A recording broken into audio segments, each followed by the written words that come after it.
Hi everyone. So recently I found an article on a list of countries where you're less likely to get deep-throated by a ventilator, aka list of safest countries during a pandemic. And I found it quite interesting. It has 100 countries in them, and I want to analyze it with you. But before we start, I would like to ask you to like the video and subscribe to my channel. As you can see, Switzerland is number 1, then go Germany, Israel, Singapore, Japan, Austria, and China at number 7. Then Australia, New Zealand, and South Korea. That's top 10. It's quite impressive how country that gave us coronavirus is at number 7, above New Zealand, South Korea, Australia, and other countries. Another interesting thing is that United States is at number 58, which is quite low. Look at China, which is at number 7, but I don't think these numbers might be relevant today because this list was released in the beginning of June, while on June 11th, the second wave of coronavirus started in China, in Beijing, after it was detected in the wholesale center. But I don't think it will be a big problem for China to deal with coronavirus because China was the first biggest center of coronavirus cases in the world, and it managed it by himself without any kind of experience from other countries. Another interesting thing that I find in this list is that they put Vietnam at number 20.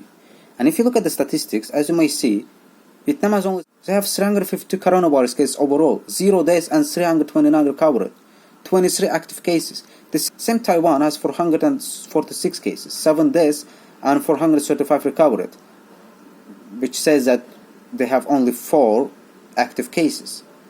But Taiwan is number 16 on this list. So in my opinion, Vietnam, or the same Taiwan, deserves number 1 spot in this list than Switzerland. They deserve it more. Because Switzerland has 31,376 total cases, 1,958 total deaths, and 418 active cases. Vietnam has less total cases than Switzerland. Look at this graph of Vietnam. Look at this graph of the daily cases in Vietnam. Look at the graph of Vietnam. Since April, there are a lot of days when there was 0 cases in a day. And mostly they have less than 10 days since May.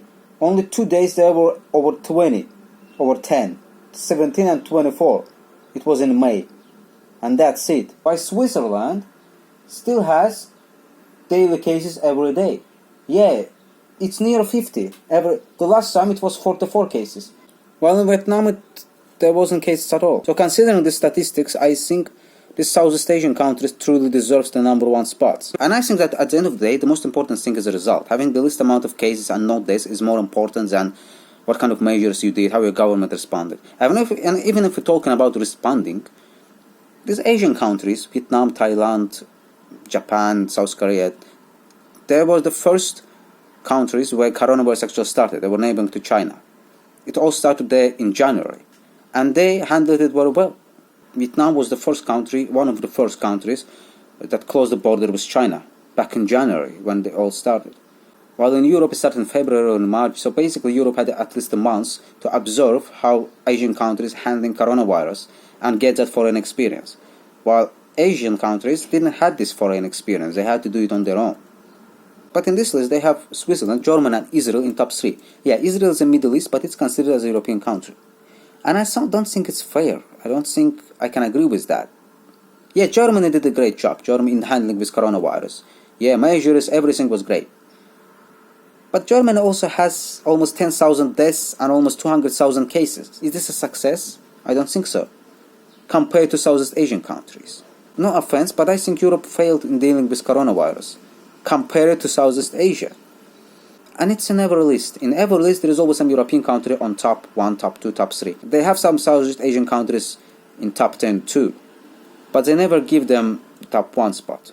I think it's made up. I think that this top European country is always on the same level as Southeast Asian country on certain parameters of development, depending on the list. But they decide to give the number 1 spot to European country and put this Southeast Asian country on number 4. Why?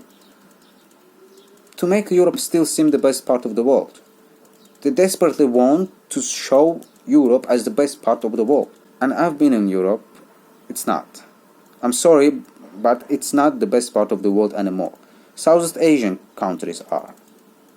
Countries like Taiwan, Singapore, South Korea, Japan. These countries are the best. So that's it, guys. I will leave the link for this list in the description if you want to check out where your country is in this list. Please don't forget to subscribe and like the video. See you, bye.